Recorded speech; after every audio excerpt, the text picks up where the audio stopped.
ایک صلوات بھیجیں محمد وآل محمد صلی علی محمد وآل محمد وعجل فرجهم. اعوذ باللہ من الشیطان اللعین الرجیم. بسم اللہ الرحمن الرحیم. لا حول ولا قوة الا باللہ العلی العظیم. نحمده ونستعینه ونستغفره ونشکره ونتوسل الیہ ونتوکل علیہ. نصلی ونسلم علی خیرته فی خلقہ حافظ سرہ ومبلغ رسالاتہ سیدنا ونبینا ابی القاسم محمد صلی علی محمد وعلی اہل بیتہ الطیبین الطاہرین المعصومین سیما بقیۃ اللہ فی الارضین. قال اللہ تعالی فی کتابہ المبین وقولہ الحق. اعوذ باللہ من الشیطان اللعین الرجیم. بسم اللہ الرحمن الرحیم. والعصر ان الانسان لفی خسر الا الذین آمنوا وعملوا الصالحات وتواصوا بالحق وتواصوا بالصبر. صدق اللہ العلی العظیم. صلوات بھیجیں محمد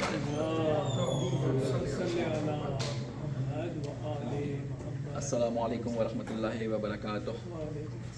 سب سے پہلے تمام مومنین مومنات اور سننے والوں کو شہادت قبل از روز شہادت امام عسکری علیہ السلام کی تسلیت عرض کرتا ہوں، اور اپنی جانب سے آپ تمام مومنین مومنات کی جانب سے امام زمانہ کی خدمت میں ان کے والد بزرگوار کی تسلیت و تعزیت پیش کرتا ہوں. اور اللہ تعالیٰ سے یہ دعا کرتا ہوں کہ جس طرح اللہ تعالیٰ نے ہمیں ایمان کی حالت میں مومنین کے درمیان اور مومنین کے گھروں میں پیدا کیا، اسی طرح اللہ تعالیٰ آخرت میں بھی ہمیں مومنین کے ساتھ محشور فرمائے.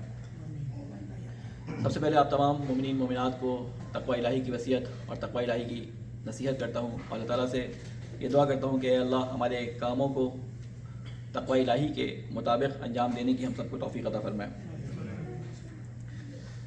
جس آیہ کریمہ کی یا جس سورہ کی میں نے آپ کے سامنے تلاوت فرمائی، یہ قرآن مجید کی بہت ہی مشہور اور مختصر سورہ ہے کہ جس میں اللہ تعالیٰ نے بہت بڑے مضمون کو، جسے کہتے ہیں کہ ہدایت کے مضمون کو، ایک چھوٹے سے پیراگراف کے اندر، ایک چھوٹے سے مضمون کے اندر جو ہے وہ پرو کر ہمارے لیے ایک وسیع علم کا دریا اور وسیع ہدایت کا دریا بہایا ہے. اس میں اللہ تعالیٰ ارشاد فرما رہا ہے والعصر ان الانسان لفی خسر، اور قسم ہے زمانے کی. میں انشاءاللہ اس پہ تھوڑا سا تفصیلاً عرض کروں گا، لیکن اس سے پہلے کچھ چیزیں آپ کے سامنے اس سورہ کے بارے میں ایک حدیث آپ کے سامنے بیان کروں گا، جس میں امام صادق علیہ السلام یہ ارشاد فرماتے ہیں ان اللہ عز وجل جمع ما یصلح للناس فی جمیع امورہم فی والعصر. کہتے ہیں کہ اللہ تعالیٰ نے انسانوں کی ہر دینی اور دنیاوی بھلائی کو سورہ عصر میں جمع کر دیا ہے. یعنی امام صادق علیہ السلام کی روایت جب ہم تک پہنچی ہے تو سب سے پہلے کچھ چیزوں کی طرف توجہ کرنا ضروری ہے. ایک ہے قرآن کی سورہ، اور ایک ہے اللہ تعالیٰ کی طرف سے آئے ہوئے انبیاء اور ان کے اولیاء کی احادیث جو ہم تک پہنچتی ہیں. قرآن کریم کے بارے میں ہمیں شک اور کسی بھی شبہ کی گنجائش نہیں ہے، کیونکہ قرآن کریم بغیر کسی تحریف کے، بغیر کسی تبدیلی کے ہم تک پہنچا ہے. لیکن روایت جب ہم سنتے ہیں، جب روایت ہمارے پاس پہنچتی ہے تو ہمیں سب سے پہلے یہ دیکھنا پڑتا ہے کہ اس روایت کو بیان کرنے والے کون لوگ ہیں. کیونکہ جب روایت پہنچتی ہے، اگر امام کے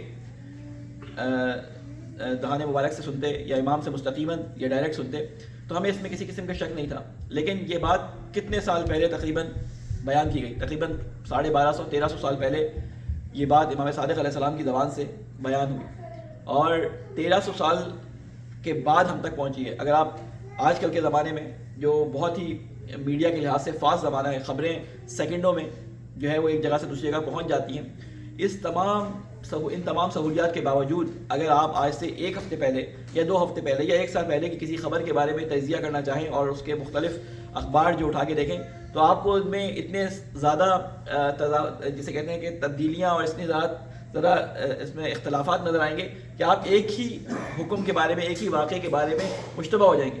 مثال کے طور پہ آپ سب جو یہاں پہ موجود ہیں، یہ کچھ عرصے پہلے ہونے والے ایک واقعے کے بارے میں، مثال کے طور پہ جو 7 اکتوبر کو ہوا، یا جو 11 سپٹمبر کو ہوا مثال کے طور پہ، یا مختلف اس طرح کے واقعات جو بہت مشہور ہوئے پوری دنیا کے اندر، یا کووڈ کے بارے میں آپ تمام لوگوں نے سنا.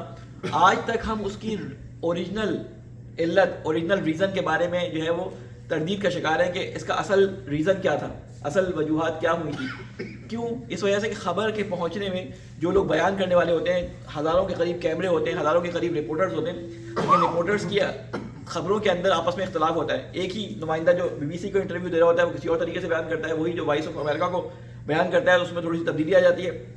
جب فارسی میڈیا اس کو بیان کرتا ہے تو اس کو ایک الگ طریقے سے بیان کرتا ہے، انگلش میڈیا اس کو ایک اور طریقے سے بیان کرتا ہے. تو کہنے کا مقصد یہ کہ جب کوئی خبر ہم تک پہنچتی ہے، ایک چھوٹے سے زمانی فاصلے کے باوجود اس میں اتنا زیادہ ہمیں اختلاف نظر آتا ہے. سوچیں 1300 سال پہلے ایک خبر آئی ہوگی، اور اس کے بعد وہ دشمنیاں دیکھیں جو ان ہستیوں کے ساتھ اس زمانے کے حکمرانوں کی تھی. آپ بنو عباس کی، بنو امیہ کی پوری آپ ہسٹری اٹھا کے دیکھ لیں کہ انہوں نے اہل بیت علیہ السلام سے دشمنی میں اپنی کوئی کسر باقی اٹھا نہیں رکھی. لہٰذا انہوں نے ہر کوشش کی کہ فضائل سے متعلق ہو یا روایات میں اس طرح کی چیزیں جو کہ ان کی شخصیت کو ذرا سا اونچا یا بڑا کر کے دکھانے والی ہوں، ان کے اندر حد الوسع کوشش کی ہے کہ ان کے اندر تبدیلیاں آ جائیں. لیکن اس کے باوجود ان 1200-1300 سال کے اندر یہ ذخیرہ جو ہم تک پہنچ گیا، یہ اللہ تعالیٰ کا شکر ہے کہ کس طرح سینہ در سینہ اور روات کے بارے میں جو ہمارے علماء نے علم ایک تخلیق کیا جسے آپ علم رجال کہتے ہیں، اس نے ہمیں تحقیق کے دروازے کے تک پہنچا دیا کہ اب ہمارے اوپر ڈیپینڈ کرتا ہے کہ ہم تحقیق کریں کہ ایک شخص جب ہمارے سامنے روایت نقل کرتا ہے تو ہم دیکھتے ہیں کہ اس شخص کا سلسلہ، السلام علیکم، اس شخص کا سلسلہ امام تک کتنے واسطوں سے پہنچتا ہے. مثال کے طور پہ زرارہ بن عیون اگر ہم سے نقل کرتے ہیں تو ہم دیکھتے ہیں کہ زرارہ بن عیون یا اس کے بعد نقل کرنے والے یا اس سے پہلے نقل کرنے والے وہ امام تک کس واسطے سے اور کتنے واسطوں سے پہنچتے ہیں. یا شیخ صدوق نے اگر کسی روایت کو نقل کیا، یا کافی کے اندر جو ہے وہ شیخ کلینی نے اس کو نقل کیا، تو اس میں جو انہوں نے رابطے اور واسطے نقل کیے ہیں ان کو ہم چیک کرتے ہیں. اس رابطے اور واسطے یا جسے آپ چین کہتے ہیں، چین آف ریسائٹرز یا بیان کرنے والے جو ہیں جنہیں آپ راویوں کی چین کہتے ہیں، ان کو چیک کرنے کے لیے ایک علم ایجاد ہوا جسے آپ علم رجال کہتے ہیں. ان میں ایک ایک کر کے چیک کرتے ہیں کہ کون سا راوی صحیح ہے، کون سا راوی صحیح نہیں ہے. لیکن آج ہم دیکھتے ہیں کہ ایک حدیث اور ایک آیت کو پڑھنے کے بعد ایک شخص جس کا علم حدیث کے بارے میں یا قرآن کے بارے میں بہت زیادہ نہیں ہوتا، صرف مطالعے کی حد تک 2 یا 3 احادیث پڑھنے کے بعد وہ حکم لگاتا ہے کہ جی میری نظر میں یہ بات صحیح ہے.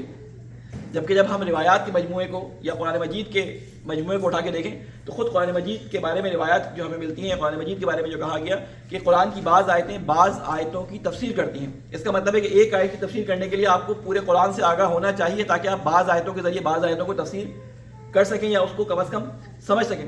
بالکل اسی طرح روایات کے اندر ہے. جب آپ روایت کو سنتے ہیں تو روایت کو پرکھنے کا معیار خود امام صادق علیہ السلام نے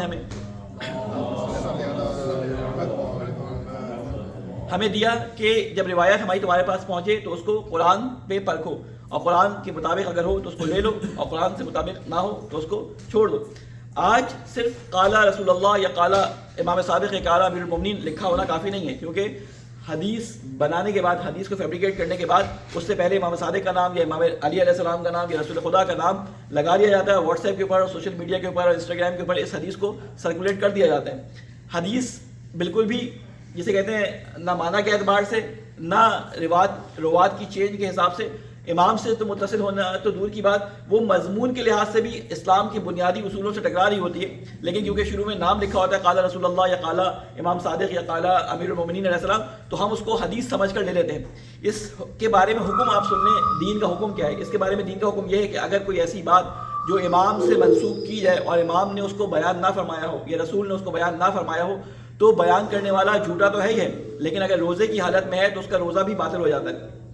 کیونکہ روزے کی حالت میں امام کے اوپر یا رسول کے اوپر جھوٹ کی نسبت دینا روزے کو باطل کر دیتا ہے. ایک صلوات بھیجو محمد والے محمد.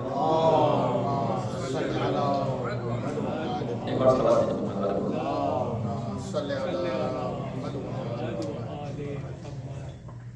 لہذا خالی ایک روایت کو دیکھ کر اس کو فارورڈ کر دینا بغیر اس کی تحقیق کے کہ وہ کہاں آئی ہے، کہاں پہ جو ہے وہ اس کا ذکر ہوا ہے, کس نے اس کو ذکر کیا. کیونکہ آج کل زمانہ یہ آ گیا کہ آپ کے پاس جو اے آئی بیسڈ جو معلومات کا ذخیرہ آیا ہے اس میں ایک پرابلم ہے. اور پرابلم کیا ہے کہ اگر آپ اس کو 2 یا 4 باتیں اس کو کہیں کہ مجھے اس موضوع سے متعلق حدیث چاہیے, تو بعض دفعہ وہ حدیث خود بھی فیبریکیٹ کر دیتا ہے اور کہتا ہے کہ پرانے منابع فلاں فلاں 4 5 6 کتابوں کا ایک جنرل سا نام دے دیتا ہے اور کہتا ہے ان کتابوں میں یہ حدیث اس مضمون کے ساتھ پائی جاتی ہوگی یا ہے.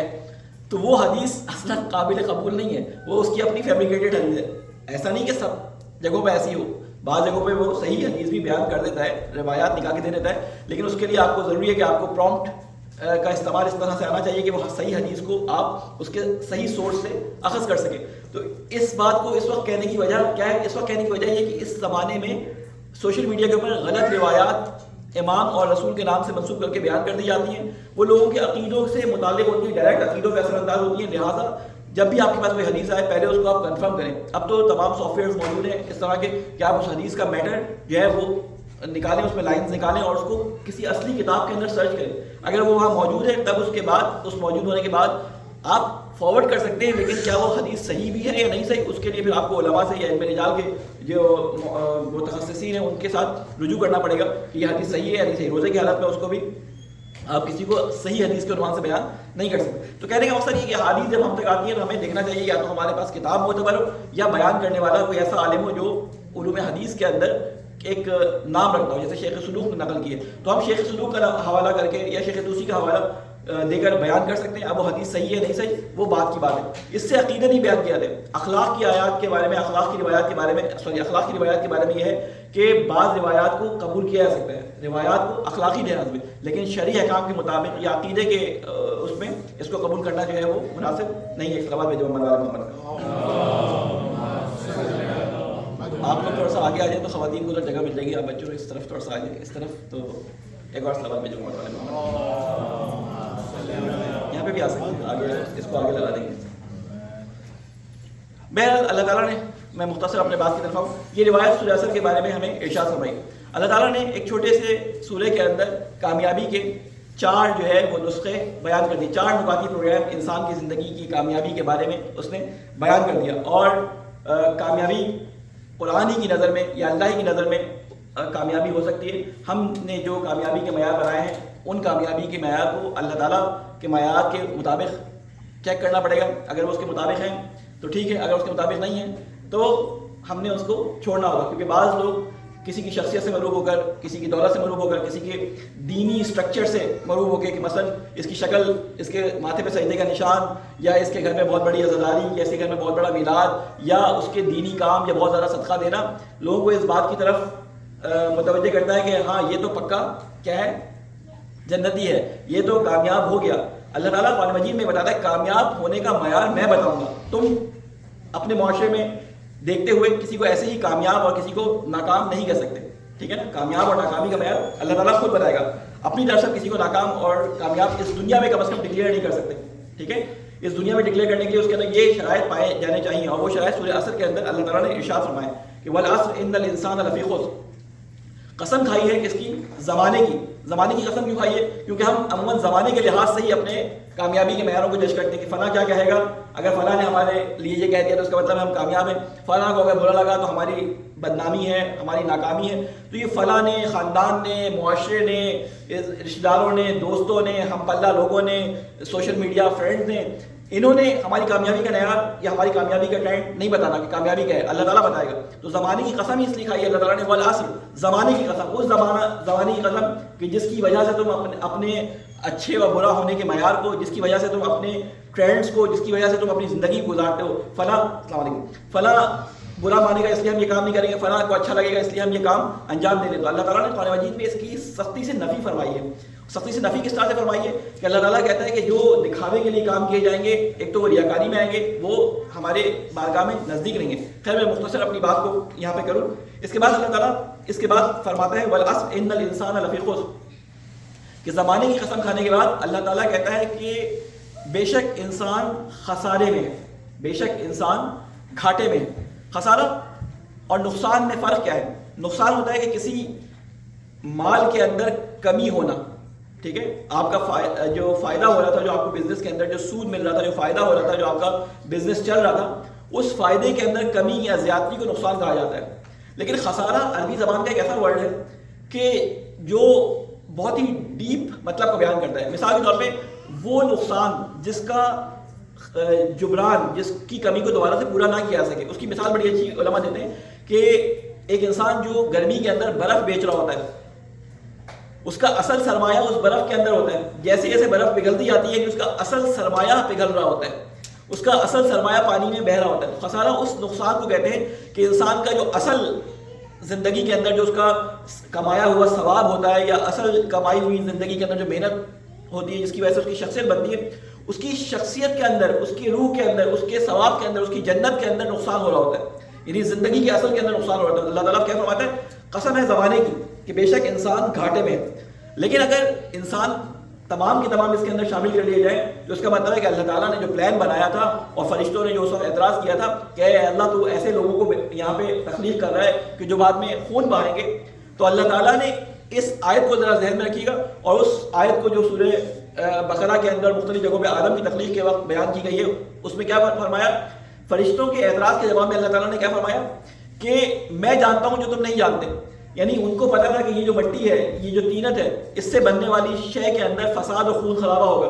وہ کن بنیادوں پہ ہوگا، اس کی بحث کا بھی وقت ہمارے پاس نہیں ہے. تو اس کو دیکھتے ہوئے فرشتوں نے اعتراض کیا تو اللہ تعالیٰ نے کہا نہیں، الا الذین آمنوا وعملوا الصالحات، کہ نہیں، ان میں سے بہت سارے لوگ ہوں گے جن کو میں نے عمل صالح اور ایمان کی حالت میں جو ہے وہ جو رہے گا وہ خسارے میں نہیں ہوگا. تو یہاں پہ جو کہا گیا ان الانسان لفی خسر، تو یہ انہی لوگوں کے بارے میں کہا گیا کہ جو ان شرائط پہ عمل نہیں کرتے. ورنہ اللہ تعالیٰ یہ ابس دنیا بنا کے، یہ خسارے والا انسان بنا کے کیا اللہ تعالیٰ کو فائدہ تھا؟ اللہ تعالیٰ کامل ذات ہے، اللہ تعالیٰ نے کامل جنت بنائی ہے. تو اس نے کہا کہ اس جنت میں جانے کے لیے میں کامل انسانوں کا تمام لوگوں کے درمیان سے انتخاب کروں گا. تو اس لیے اللہ تعالیٰ نے فرمایا کہ میں تمہیں معیار بتا رہا ہوں. 4 معیار بتائے ہیں اللہ تعالیٰ نے. کیا معیار بتائے ہیں؟ ایک سلوات بھیجوں گا.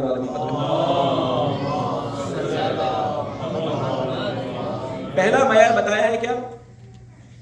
ان الانسان لفی خسر الا الذین آمنوا. الا الذین آمنوا پہلا استثناء، جو ایکسیپشن جو اللہ تعالیٰ نے کیا ہے کہ انسان گھاٹے میں ہے. اب 4 ایکسیپشنز کیے ہیں، مگر کون سے گھاٹے میں نہیں ہیں؟ الا الذین آمنوا، جو ایمان لے کر آئے. ایمان لانے کا مطلب، اگر خالی یہاں پہ ایمان کا ذکر ہوتا تو ہم کہتے ہیں ہم ایمان لے آئے اللہ پر، ہمیں ایمان لے آئے جو اللہ تعالیٰ نے ایمان لانے کے لیے جس پہ کہا تھا ہم اس پہ ایمان لے آئے. تو اگر ایسا ہوتا تو بڑا آسان تھا، ہم ایمان لاتے اور ہمیں اسی بنیاد پر جو ہے جنت میں داخل کر دیا جاتا. لیکن اللہ تعالیٰ نے اس کے ساتھ ایک اور شرط لگائی، الا الذین آمنوا وعملوا الصالحات، جو عمل صالح بھی انجام دیں گے.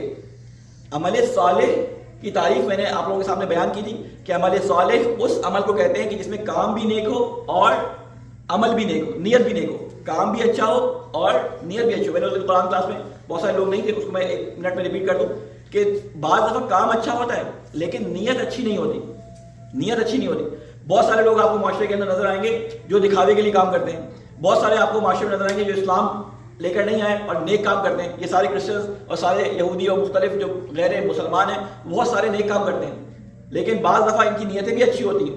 لیکن کیونکہ اللہ پہ ایمان نہیں رکھتے، اس کی وجہ سے ان کے جو کام ہیں، ان کی جو نیکیاں ہیں، ان کا بدلہ انہیں اسی دنیا کے اندر دے دیا جاتا ہے. اس کو قرآن مجید میں اللہ تعالیٰ نے مختلف جگہوں پہ اور احادیث میں مختلف جگہوں پہ ذکر کیا ہے. لیکن یہاں پہ کہنے کا مقصد یہ کہ اللہ تعالیٰ کیا فرما رہا ہے کہ الذین آمنوا، خالی ایمان لانا ضروری نہیں ہے. یہاں پہ کلی بات بتا دی، ایمان کے بارے میں تفصیل نہیں بتائی کہ کس چیز پہ ایمان لے کے آنا ہے. اس کو قرآن مجید میں ہم دوسری جگہوں پہ دیکھیں گے، کیونکہ قرآن مجید کیا کہتا ہے؟ قرآن مجید کے بارے میں کہا جاتا ہے کہ اس کی بعض آیتوں کی جو ہے وہ تفسیر کرتی ہیں. قرآن مجید کے اندر جو ہے وہ ایک اور جگہ پہ سورہ بقرہ کے اندر یہ ارشاد ہوتا ہے. ایک صلوات بھیجو محمد والے محمد پہ.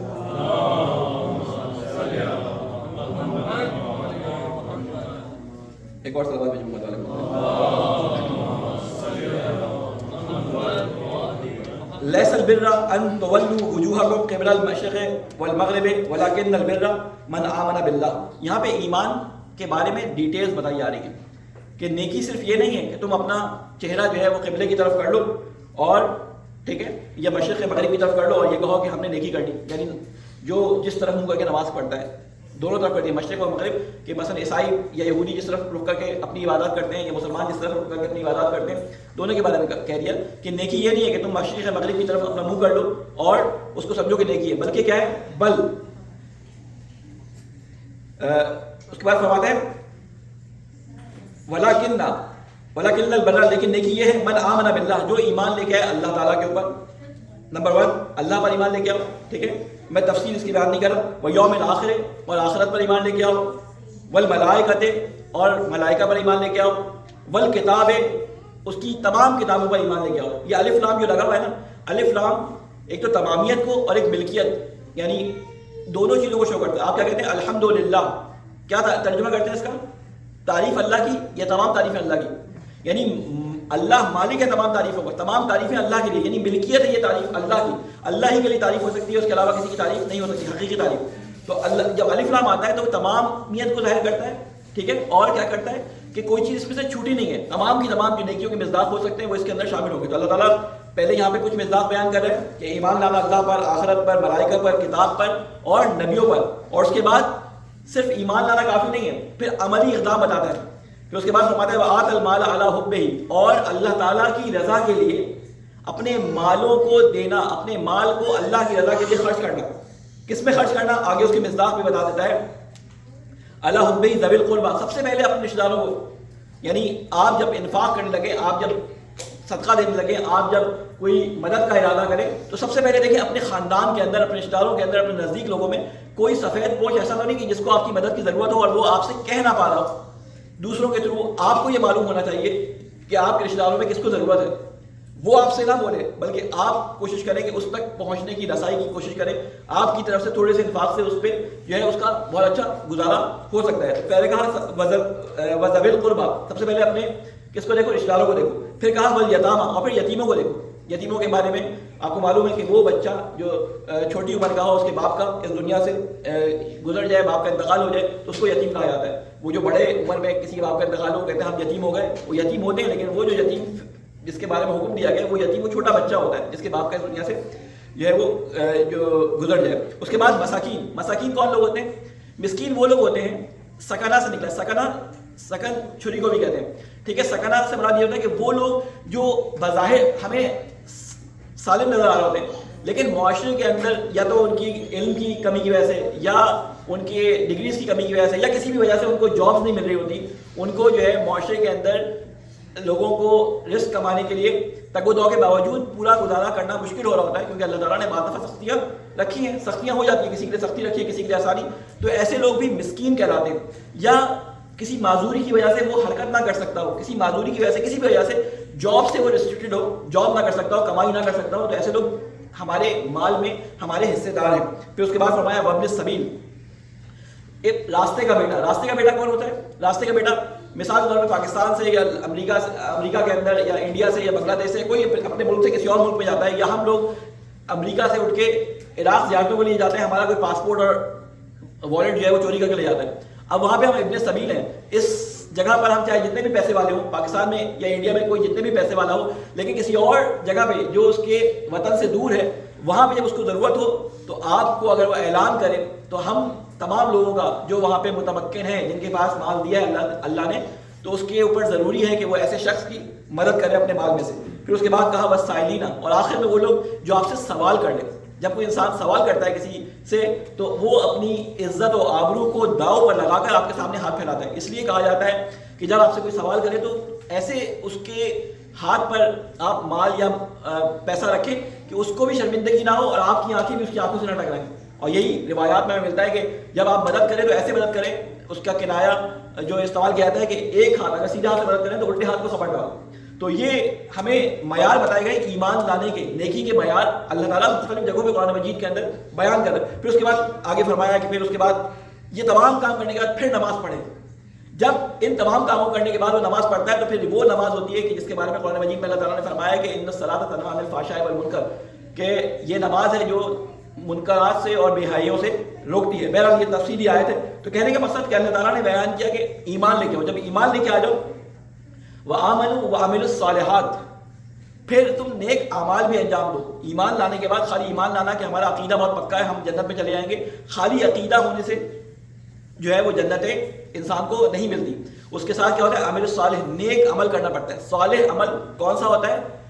بعض لوگوں کے نزدیک نماز صالح عمل ہے، بعض لوگوں کے نزدیک عزاداری صالح عمل ہے، بعض لوگوں کے نزدیک کوئی ایک زکوٰۃ دینا یا صدقہ دینا یا انفاق کرنا عمل صالح. اللہ تعالیٰ نے یہ نہیں کہا کہ عمل صالح، عمل صالحات کہا ہے، یعنی تمام کی تمام نیکیاں انجام دینی ہے. خالی عزاداری کرنا، خالی عبادتیں کرنا، خالی زکوٰۃ دینا، خمس دینا، یا خالی لوگوں کی مدد کرنا، ایک نیکی جو انسان نے اپنے لیے بتا دی ہو کہ میں یہ نیکی کرتا ہوں اللہ تعالیٰ کے نزدیک بس اسی کے ساتھ چلا جاؤں گا. اللہ تعالیٰ کہتے ہیں نہیں، ایک نیکی نہیں چاہیے مجھے.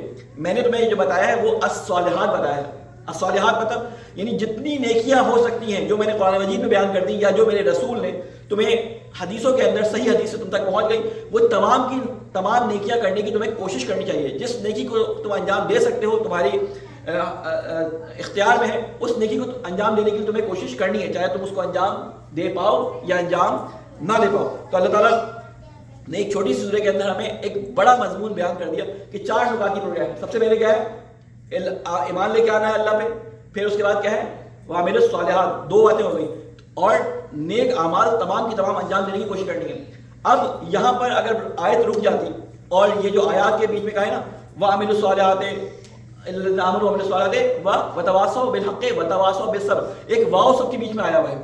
علامہ نقی علی نقن، جن آپ نقن صاحب کے نام سے جانتے ہیں، علی نقی قبلہ مرحوم اللہ تعالیٰ کے درجات بلند کرے، وہ بڑی اچھی بات اس سورہ کی تفسیر میں کرتے ہیں. وہ کہتے ہیں کہ یہاں پہ لفظ او آ جاتا تو ہمارا مسئلہ آسان ہو جاتا. واو اور او میں فرق کیا ہوتا ہے عربی زبان میں؟ واو کا مطلب ہوتا ہے اور او کا مطلب ہوتا ہے یا. ٹھیک ہے، ٹھیک ہے. اگر یہاں پہ آ جاتا کہ الا الذین آمنوا او عملوا الصالحات او تواصوا بالحق او تواصوا بالصبر، تو اس کا مطلب یہ ہوتا ہے کہ یا ایمان لے آؤ، یا عمل صالح انجام دے لو، یا حق کے بارے میں تاکید کر لو، یا صبر کر لو، تو مسئلہ آسان ہو جاتا. ایک ایک کام ہم اپنے لیے چن لیتے اور کر لیتے. اللہ تعالیٰ نے سب کو ساتھ شامل کر دیا. یہ 4 نکاتی پروگرام کامیابی کا، اللہ کے نزدیک جانے کا، یہ 4 نکاتی پروگرام اللہ نے بتایا کہ تمہیں نیک چیزوں پر ایمان بھی لے کے آنا ہے، نیک اعمال بھی تمام کے تمام انجام دینے کی کوشش کرنی ہے. اس کے ساتھ وتواصوا بالحق، صرف اکیلے یہ کام نہیں کرنا کہ تم نے کہا جی میں تو سارے کام انجام دے رہا ہوں باقی جائے بھاڑ میں. ایسا نہیں. جو تمہارا بھائی ہے، جو تمہارا پڑوسی ہے، جو تمہارا ہم مسلک ہے، جو تمہارا مومن بھائی ہے، جو مومن نہیں ہے اس سے بھی بیونڈ، پہلے گھر سے شروع کرو، پھر اپنے دوستوں سے شروع کرو، پھر اس کے بعد باہر کی طرف شروع کرو کہ ان کو پہلے کس کی دعوت دو؟ وتواصوا بالحق، سچ بات کہنے کی دعوت دو ان کو. کہ سچ بات جہاں پر کی جاتی ہے وہاں پہ دشمنی آتی ہے، کیونکہ سچ بات کہنا بہت مشکل کام ہے. جہاں آپ سچ بات کہتے ہیں وہاں پہ آپ سے دشمنیاں لوگوں کی بڑھ جاتی ہیں، وہاں پہ آپ کی رشتہ داریاں، وہاں پہ آپ کی دوستیاں ایک دوسرے سے کٹ آف ہو جاتی ہیں، کیونکہ سچ بات کڑوی ہوتی ہے.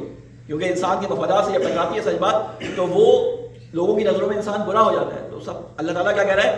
اس کی پرواہ نہ کرو.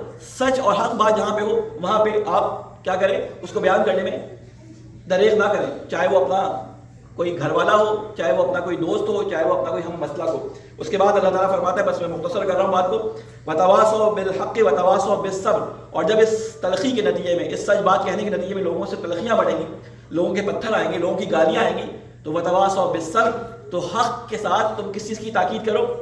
صبر کی خود بھی تاکید کرو اپنے آپ کو، اور صبر کی لوگوں کو بھی تاکید کرو. ہمارے ہاں صبر کے معنی اردو زبان میں اور عربی زبان میں جو ہے وہ الگ الگ ہے، ایک ہی طرح سمجھے جاتے ہیں. صبر ہمارے اردو زبان میں کیا ہوتا ہے کہ ایک آدمی آیا، قوی ہیکل، مضبوط، اچھے بیک گراؤنڈ والا، پولیس کا افسر مثال کے طور پہ، اور آپ بیچارے غریب چنڈ منڈ سے دبلے پتے سے، وہ آپ کو ایک 2 لگا کے چلا گیا. آپ نے کہا کہ میں صبر کروں گا کیونکہ میں کچھ کر نہیں سکتا. یہ صبر نہیں ہوتا کہ جب جہاں میں کچھ نہیں کر سکتا تو وہ صبر. عربی زبان میں جو صبر ہوتا ہے اس کے معنی یہ ہوتا ہے کہ جب آپ کسی کام کرنے کا ارادہ کر لیں، جب آپ کسی کام کرنے کا ارادہ کر لیں تو تمام مشکلات آنے کے بعد اس کام کو جاری رکھیں، چاہے اس کے نتیجے میں آپ کا مال، اولاد، لوگوں سے دشمنی، کچھ بھی ہوتا رہے، اس پہ آپ کو اپنے قدموں کو آگے بڑھانا ہے. امام حسین علیہ السلام کے بارے میں کہا ہے، وبشر الصابرین، یا امام حسین علیہ السلام کے بارے میں کہا کہ وہ صبر اور حوصلے کے ساتھ جو اپنے کام کو آگے رکھا. وہ تو شہید ہو گئے، تو صبر کہاں آیا؟ صبر کا مطلب یہ ہے کہ ساری مخالفتوں کے باوجود، اپنے بچوں کو شہید کروانے کے باوجود، اپنے گھر والوں کی اسیری کے بارے میں معلومات ہونے کے باوجود امام حسین نے اپنے کام سے قدم پیچھے نہیں ہٹائے. تو اس کا مطلب ہے اللہ تعالیٰ ہمیں یہاں پہ ایک پورا 4 نکاتی پروگرام بتا رہا ہے کہ اگر تم کامیابی حاصل کرنا چاہتے ہو اللہ کے نزدیک، تو کامیابی یہ ہے کہ ایمان لے کے آؤ، نیک اعمال تمام کے تمام انجام دینے کی کوشش کرو، خود بھی جو ہے وہ کیا کرو، حق کی بات کرو اور لوگوں کو بھی حق کی بات کہنے کی تاکید کرو، اور اس کے بعد جو دشمنیاں آ جائیں اس کے بعد بھی تم ان دشمنیوں کو مولتے ہوئے، اس دشمنیوں کو برداشت کرتے ہوئے ایک دوسرے کو صبر کی تلقین کرو اور صبر کے ساتھ اپنے کام کو آگے بڑھاؤ۔ اللہ تعالیٰ سے یہ دعا ہے، اے اللہ مجھے واسطہ ہے محمد وال محمد کا، ہمارے ان اعمال کو، ہمارے اس خطبے کو، ہمارے زندگی میں اور جو نیکیاں ہم کرتے ہیں اور اس عزاداری میں ہم نے جو جو ثواب حاصل کیے اور جو جو مطالب سنے، ان تمام مطالب کو سننے کے بعد جو حق کی بات اور سچ بات ہے اس کو اپنے روح اور نفس میں بسانے کی ہم سب کو توفیق عطا فرما۔ اے اللہ ہمیں حق کے راستے پہ چلنے کی توفیق عطا فرما، حق بات کرنے کی توفیق عطا فرما، ایک دوسرے کو صبر کی نصیحت کرنے کی توفیق عطا فرما۔ اے اللہ تو نے جو کامیابی کے نسخے اس سورہ کے اندر بتائے ہیں، اے اللہ ان لوگوں میں ہمیں شامل نہ کرنا جن کے بارے میں تو نے کہا کہ ان الانسان لفی خسر۔ اے اللہ ہمیں کامیاب لوگوں میں قرار فرما۔ اے اللہ ہمیں ان 4 رکعات پر اپنی زندگی کو گزارنے کی توفیق عطا فرما۔ ہمارے بزرگان جو دنیا سے جا چکے ان کی قبروں میں اپنی رحمت نازل فرما۔ اے اللہ تجھے واسطہ ہے محمد والے محمد کا، ہمارے بزرگان کا سایہ ہمارے سروں پہ قائم فرما، جو علماء کرام ہیں ان کے علم میں اضافہ فرما، ان کو ہمارے لیے باعث استفادہ بنا۔ اے اللہ ہمارے امام کی حفاظت فرما اور ہمیں ان کے ناصر عوام میں شامل فرما۔ ربنا تقبل منا انك انت السميع العليم۔ بسم الله الرحمن الرحيم، والعصر ان الانسان لفي خسر الا الذين امنوا وعملوا الصالحات وتواصوا بالحق وتواصوا بالصبر۔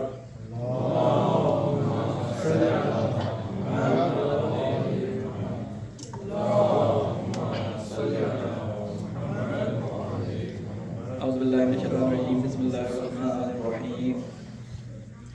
الحمد لله رب العالمين والصلاة والسلام على سيدنا ونبينا وحبيب قلوبنا بالقاسم المصطفى محمد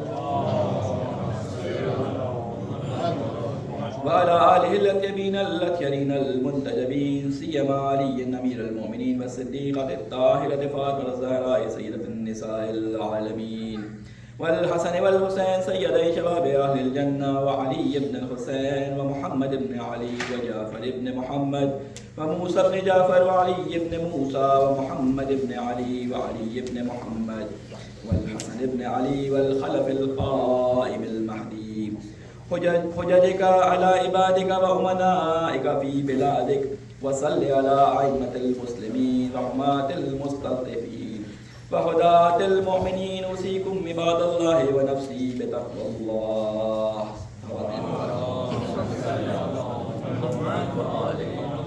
السلام علیکم ورحمۃ اللہ وبرکاتہ۔ سب سے پہلے اپنے آپ کو اور تمام مومنین مومنات کو اور سننے والوں کو تقوی الہی کی وصیت اور تقوی الہی کی نصیحت کرتا ہوں۔ اللہ تعالیٰ نے تقوی کو ایسی شیلڈ، ایک ایسا ہول، ایک ایسا ہماری حفاظت کا ذریعہ بنایا کہ اگر اس تقوی الہی کو حاصل کرنے میں ہم کامیاب ہو جائیں تو باہر سے آنے والے فتنے، باہر سے آنے والے گناہوں کے جو تیر ہیں، باہر سے آنے والے شیطان کے جو حملے ہوتے ہیں، ان سے انسان اپنے آپ کو محفوظ رکھ سکتا ہے۔ جیسے آپ نے دیکھا ہوگا کہ باہر گولیاں چل رہی ہوں لیکن اگر کوئی بلٹ پروف جیکٹ پہن کے باہر جائے تو وہ گولیاں اس کے اوپر اثر انداز نہیں ہوتی۔ بالکل تقوی بھی اسی طرح کی ایک شیلڈ ہے کہ جو انسان کو نیک اعمال اور نیک عقائد کے اوپر عمل کرنے سے جو ہے وہ حاصل ہوتا ہے۔ جیسے جیسے انسان اللہ تعالیٰ کے نزدیک ہوتا جاتا ہے، اللہ تعالیٰ گناہوں سے بچنے کی صلاحیت اس کے اندر زیادہ سے زیادہ کرتا چلا جاتا ہے۔ 2 چیزیں جو تقوی الہی کو حاصل کرنے کے لیے بہت ضروری ہیں، اس میں ایک صبر ہے، اور ایک انسان کے اندر صبر کے ساتھ ساتھ لوگوں کو آگے بڑھانے کے لیے، اپنے ساتھ ساتھ اللہ تعالیٰ کی نزدیک لے جانے کے لیے ایک جذبہ ہونا چاہیے کہ انسان صرف اپنا نہ سوچے بلکہ انسان یہ سوچے کہ میں جس پہ اللہ تعالیٰ نے یہ کرم اور رحم کیا کہ مجھے ایک مومن گھرانے کے اندر پیدا کیا، مجھے ایک ایسے گھرانے میں پیدا کیا کہ جہاں مذہبی رجحان تھا، جس نے میری مذہبی تربیت میں بہت زیادہ میرے لیے جیسے کہتے ہیں آسانیاں فراہم کی، تو وہ لوگ جو بیچارے کسی بھی وجہ سے ان تمام سہولیات سے محروم ہیں، ان لوگوں تک پیغام پہنچانے میں جو ہے میں کوتاہی نہ کروں۔ اس لیے کوشش کریں کہ انسان اگر خود ہدایت پر ہے تو دوسروں کو ہدایت پہ لانے کے لیے وہ ہر آدمی جو اپنے آپ کو اللہ اور اس کے رسول کا چاہنے والا کہتا ہے وہ کوشش کرے، کیونکہ اللہ تعالیٰ کے رسول نے اپنا آخری پیغام جو دیا تھا وہ یہ دیا تھا کہ جو لوگ، آپ کو یاد ہوگا جو خطبہ آخری تھا جسے آپ کو جد الوداع بھی کہتے ہیں، کہ اس میں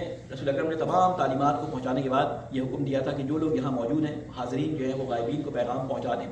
اس حکم کے تحت رسول اکرم کے جو ہے ہر انسان کو جو اپنے آپ کو مسلمان کہتا ہے، رسول اکرم صلی اللہ علیہ وسلم کا چاہنے والا کہتا ہے، ہمیں اسلام کے پیغام کو، اللہ کے پیغام کو لوگوں تک پہنچانا ہے۔ اللہ کے پیغامات تو بہت سارے پیغامات ہیں رسول کی ہدایات بہت ساری ہیں، وہ ابھی موقع نہیں ہے کیونکہ میرے پاس اب وقت بہت کم بچا ہے، بس مختصر میں خطبے میں 2-3 چیزیں بیان کروں گا۔ وہ چیز جو ان تمام چیزوں میں اگر موجود نہ ہو تو تمام اچھے کام جو ہیں وہ غارت چلے جاتے ہیں، تمام اچھے کام جو ہیں وہ اکالت چلے جاتے ہیں۔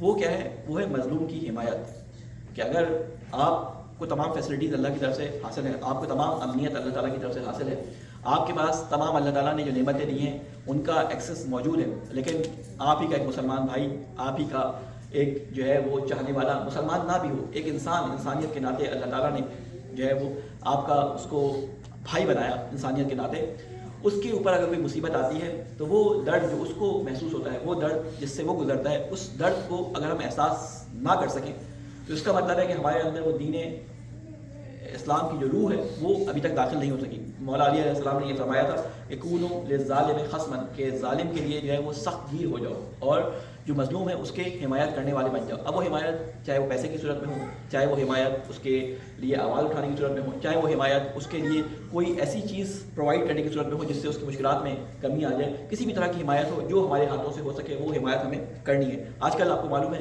کہ بہت ساری جہاں پہ پرابلمس چل رہی ہیں وہاں پہ مختلف جگہوں پہ دنیا کے اندر جو ہے وہ آسمانی آفات بھی آئی ہیں، خصوصاً جن ممالک سے ہمارا تعلق ہے، پاکستان سے، ہندوستان سے یا مختلف جگہوں سے، تو ان میں سے آپ دیکھیں کہیں پہ کسی طرح کی پرابلم ہے۔ اس وقت پاکستان کے اندر جو حالات اس وقت چل رہے ہیں وہ حالات یہ چل رہے ہیں کہ اس وقت سیلابی ریلا پاکستان کے اندر پانی کی وجہ سے، بارشوں کی وجہ سے لوگ بڑی مشکلات کا شکار ہیں، چاہے وہ پنجاب ہو، چاہے وہ سندھ ہو، ہر جگہ بارش کی وجہ سے اور سیلاب کی وجہ سے لوگ اپنے گھروں سے ہاتھ دھو بیٹھے ہیں۔ لوگ اس وقت بالکل جسے کہتے ہیں نا کہ بنیادی ضروریات سے بھی محروم ہو گئے۔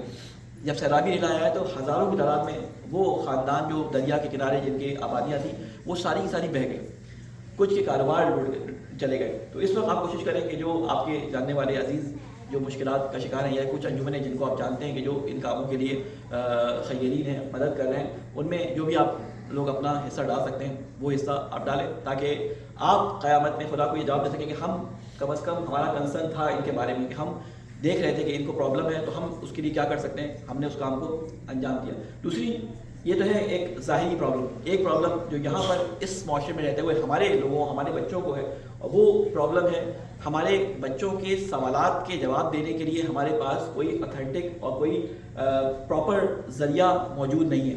ہمارے پاس ان لوگوں کی کمی ہے کہ جو ان بچوں کے ریشنل جواب ان کی اپنی زبان میں دے سکیں۔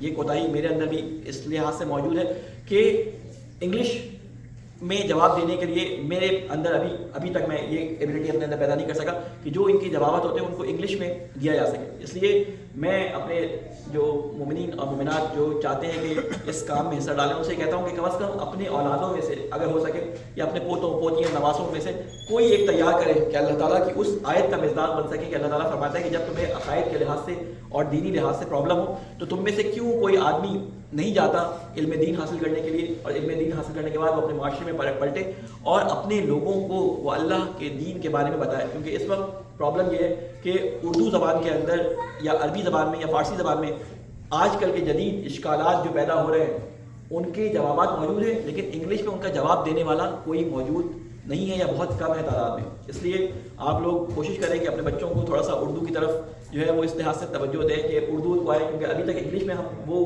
جو ہے وہ بات پیدا نہیں کر سکیں، وہ علماء پیدا نہیں کر سکیں جو ان کے ان سوالات کے جواب جو آج کل کے جدید فلسفے جو انگلستان، امریکہ، فرانس اور اس جگہوں پر فلسفے کے تھرو پیدا کیے جا رہے ہیں ان کے جوابات انگلش زبان کے اندر دیے جا سکیں۔ چھوٹے موٹے نارمل جوابات تو دے دیے جاتے ہیں، اس لیے آپ لوگوں سے گزارش ہے کہ اس مسئلے کی طرف بھی جو ہے وہ غور کریں۔ خاندان ہو یا کمیونٹی ہو، ان میں سے 2 یا 3 لوگ جو بھی جانے کی اہلیت رکھتے ہوں، جو ذہین ہوں، وہ یہاں سے جائیں، کچھ عرصے تعلیم حاصل کریں اور یہاں کی اشکالات اور یہاں کے سوالات کے مطابق اپنے آپ کو تیار کر کے کچھ عرصے کے بعد وہ یہاں آئیں اور یہاں کے لوگوں میں اپنی جو ہے وہ سہولیات فراہم کریں۔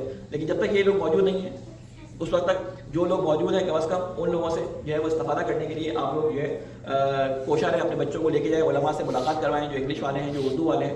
اس کے لیے ہم نے کوشش کیا ہے کہ ہم نے یہاں پر انشاءاللہ میں نیکسٹ ویک سے اگر لوگوں کو اس سے استفادہ کرنا ہو، مغرب کی نماز سے پہلے، جس دن مغرب کی نماز ہوتی ہے ہمارے یہاں بدھ کو، منگل کو اور جمعے کو، اس سے 1-1.5 گھنٹہ پہلے میں اپنے انسٹیٹیوٹ کے نمشکار میں بیٹھوں، جس کو کوئی سوالات ہوں کسی قسم کے وہ وہاں پہ تشریف لا سکتا ہے، مجھ سے پہلے ہم کر لے. اور اس کے علاوہ قرآن کے